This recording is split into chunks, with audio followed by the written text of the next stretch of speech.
a sad day for the old girl. Our season for camping this year's over, and today I'm starting the process of winterizing it, getting the fresh water out of it, standing water, and get it switched over to RV food grade antifreeze.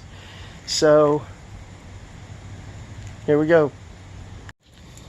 I'm doing a short video today on the process of winterizing a 2018 Keystone Passport 2810 BH. And the first thing you want to do before you worry about putting in solution, find your low points, whether it's got valves or plugs, whatever, and be sure to drain them all the way out. Because when you put solution in over top of these low points, the solution is going to go right across this water, and it's going to leave standing water with very mild winterized solution down these tubes. They can crack at the end, so you want to make sure that all of even the lowest of low water has been drained. That way you have an adequate solution in your lines. So start with the low drains, and then we'll move to the hot water heater to set the bypass, and then we'll also go to the water pump to show you how to put in the solution. So start with draining the low points. Once they're done, be sure to reclose them, otherwise you're going to put your solution all over the ground. Thank you. Okay, fellow campers, I'm here in my 2018 Keystone Passport 2810 BH. I'm heading to the back bunk where you'll find the hot water heater, and I'm hoping today I can shed some light on anybody that might want to winterize their own unit and want to know how to bypass the water heater. So what we're dealing with is an Atwood, and as you can tell, this only has one valve right here. This is the bypass tube. The valve is a three-way. If the handle is going this direction, then it's going down and it's going into here, coming up, coming out of here, and across. Now, if I switch this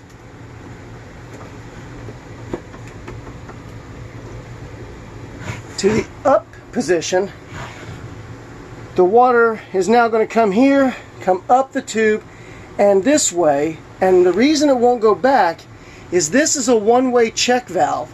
This will only let water out. So there's no need for additional valves like you may see on some other units where people have to close this one, close the bottom, and open one in the middle. Not on this. This one you only need to turn this one to point to this line, and it automatically blocks from going back in, so it's going to go down the line this way. If for any reason you ever do this and you continue to get water or winterizing solution into your water heater, two things. You either haven't turned this far enough to totally block the passage into the bottom side, or you have a defective check valve and it is actually letting water back in.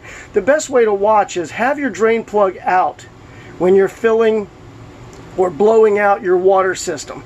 If you're going to put treatment in your system, have the drain plug out. You'll know immediately if you're taking water or solution into your water heater.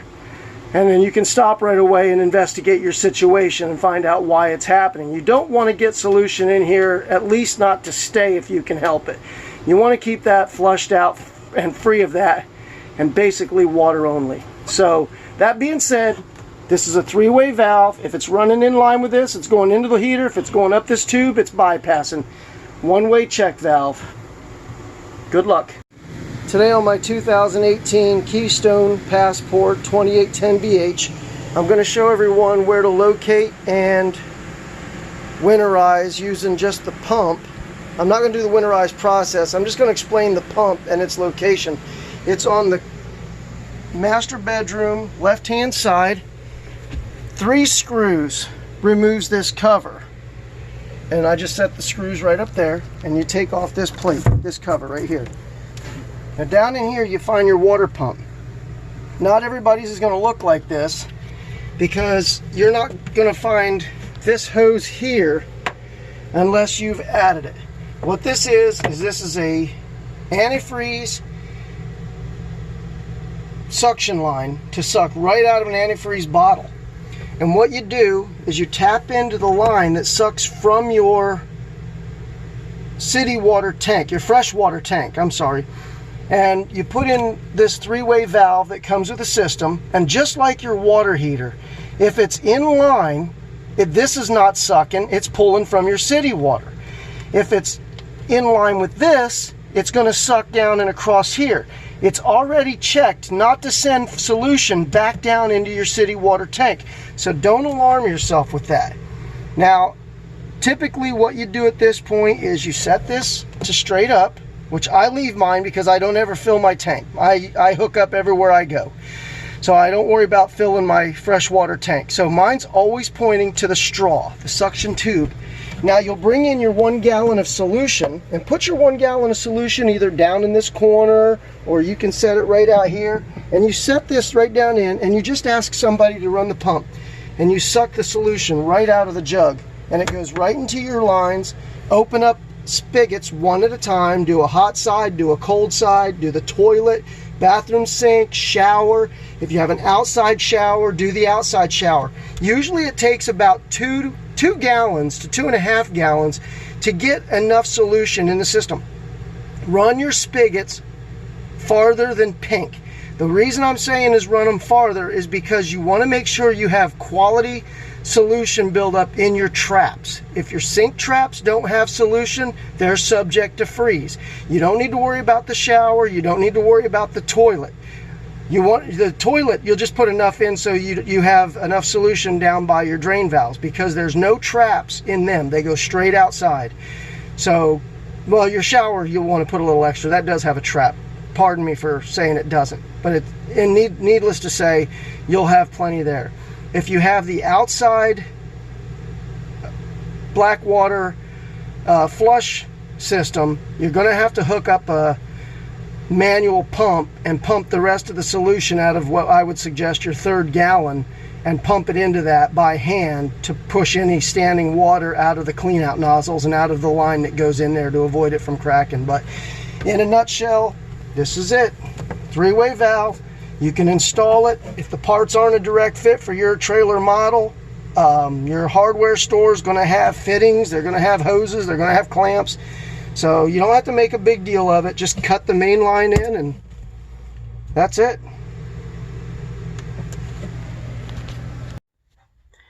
So now that everything is set up to add my solution, I'm going to go ahead and get my jug put in the compartment there with the hose in it. There's my first jug down in there. I got the hose stuck down in it. I've already got my valve down here set, so let's prime the system. Okay, so what you want to do is come over and find your water pump and turn it on. And then you want to make sure that every valve in the whole trailer is closed. Otherwise, you're going to pump this straight down the drain. So pay attention when you turn it on. Make sure all your spigots and drains are clear so this can go in.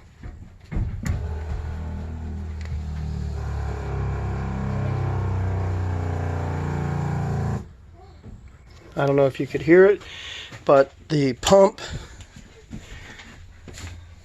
just sucked, well, only that much of the fluid down before the whole trailer was full. So now I'm going to open one spigot at a time until fluids run very pink. So do the hot side. Let them go right down the drain nearest to the trap, because this is going to put solution in your trap. See how much standing water was in the line? This is what you want to push out. Chances are that jug will empty. When it does, I'll have to put a second one in. So there, this line here is running pink. So I'm going to shut that, and I'm going to open this one. Now I'm on the cold side. I'm going to repeat. And then I'm going to let it post run for a little bit to ensure that I have antifreeze in that drain. And that's fine right there. So now, come back real quick and check to see how much I have. It took it down quite a bit. I have about 1 inch of solution left in this jug. So let's go do another one. Come back here. Might be best, who knows, sometimes to go maybe to the farthest one and work your way forward. I just usually start right at the sink. It's convenient. So take your shower end off. You don't need to worry about that. And what I'm going to do right now is run both valves in the tub until it runs pink.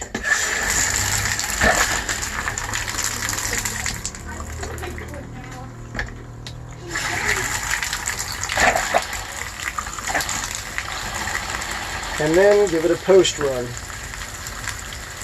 also for the trap.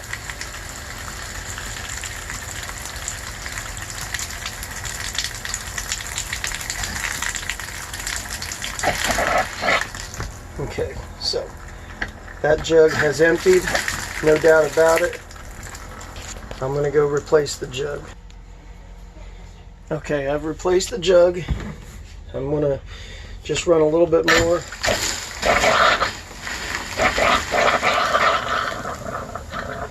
There's my air pocket. Let the pump up. And get some more solution. Okay, very pink. I'm satisfied that they're done. Now to the toilet. Well, yeah, let's go ahead and do the toilet. Now the toilet, you just want to go until you bring pink solution into, that didn't take long at all. And then let it go down. Now ultimately I'm going to be pouring solution straight down there when I'm finished to put more in the holding tank so that I don't have any freezing at the valve over the winter time. That was basically just flooding the line. Next one we want to do is this sink. So same thing, you want to just do both valves until the water runs pink. And since the solution's already back here, it's not going to take that long. And then you want to post run long enough to flood the drain or the trap.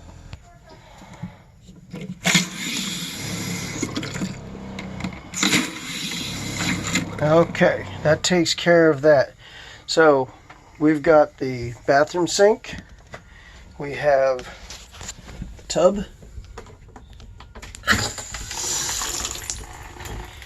we have the toilet, to which I'm still going to pour more in the toilet. And then over here, I'm going to go back and I'm just going to redo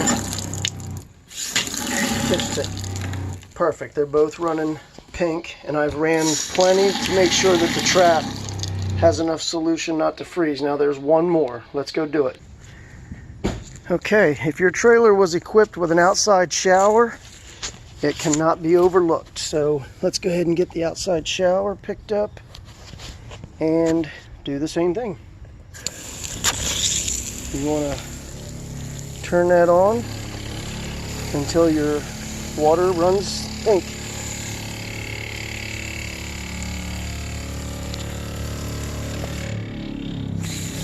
Both sides. See how it went back to clear? Now it's about to come back to pink, and that's good. This trailer is winterized. Now I'm going to go take what's left in that jug, and everything in that jug is going to get poured down the toilet. And that's going to sit in the holding tank. Okay, the last thing you're going to want to do is winterize the black water tank flush out nozzles. If your trailer is equipped with it, most Keystone passports are. So save yourself some solution. Get yourself one of these hand pumps. You're going to stick it right down in there. and then you're going to pump solution into the thing there. So I'm going to see if I can figure out how to hold this and do it.